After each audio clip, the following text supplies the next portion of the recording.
A few years ago, I was a college student and decided to participate in a sleep experiment. They said it would help improve the quality of my sleep, and I agreed. But in the end, it didn't go as I expected. When I lay down in bed, they put a special cap on my head that was supposed to monitor my brain activity. I quickly fell asleep, but woke up in the middle of the night feeling a strong pain in my head. I tried to get up, but found that I couldn't move. It seemed like my body was paralyzed.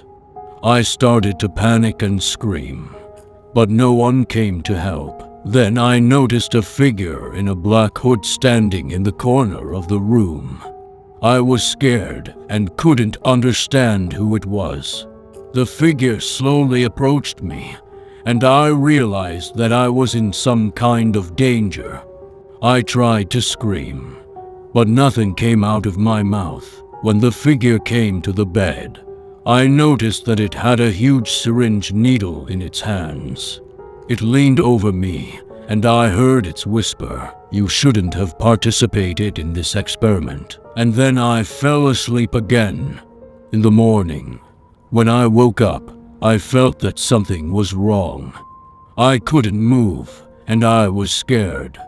I tried to remember what had happened at night, and the thought of that figure in the black hood made my skin crawl. I immediately went to the organizers of the experiment, but they dismissed me and said it was just a nightmare.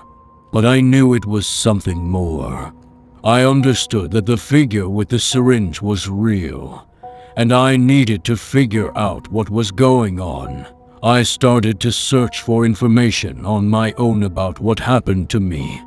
At first, I found nothing, but then I accidentally stumbled upon a recording of a conversation that took place during the experiment. I heard the organizers talking about using us, students, in dangerous experiments to test a new drug. I decided to conduct my own investigation and found information about the experiment on another website.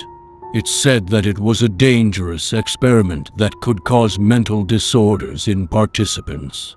I realized that I needed to do something before it was too late. I was in shock. I couldn't believe that I was used as a lab rat, and that something serious could happen to me. I turned to my best friend, who was an intern at the local police department. She said she could help me, but I needed to prove that the figure in the hood was real, not just a nightmare.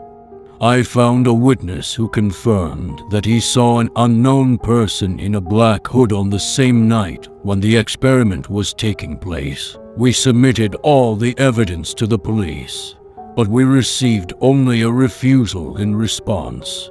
They said that we didn't have enough convincing evidence to file a case.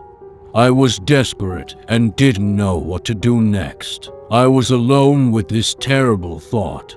I understood that I was a dangerous witness for the experiment organizers, and I needed to do something. I started to act on my own. I installed hidden cameras in my apartment, recorded all phone conversations, looking for any information that could help me. And then, after a few weeks, I managed to record a conversation between the organizers in which they discussed their further plans. They wanted to destroy all evidence, but then there was an unexpected turn.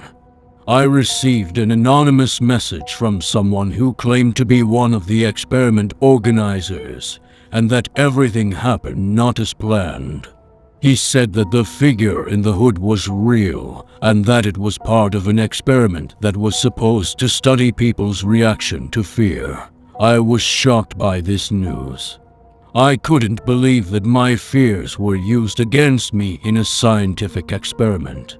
I decided that I needed to do something to stop it. I gathered a group of people who had also been affected by this experiment, and we made a public statement, accusing the organizers of violating the participants' rights and safety. Our story caught the attention of the media, and soon the case was widely discussed in society. In the end, our work led to the experiment being shut down and the organizers being punished. I felt relieved that justice had prevailed, but my fears and doubts will always stay with me. I will never participate in such experiments again, and I advise everyone to be cautious before trusting their health and safety to anyone else.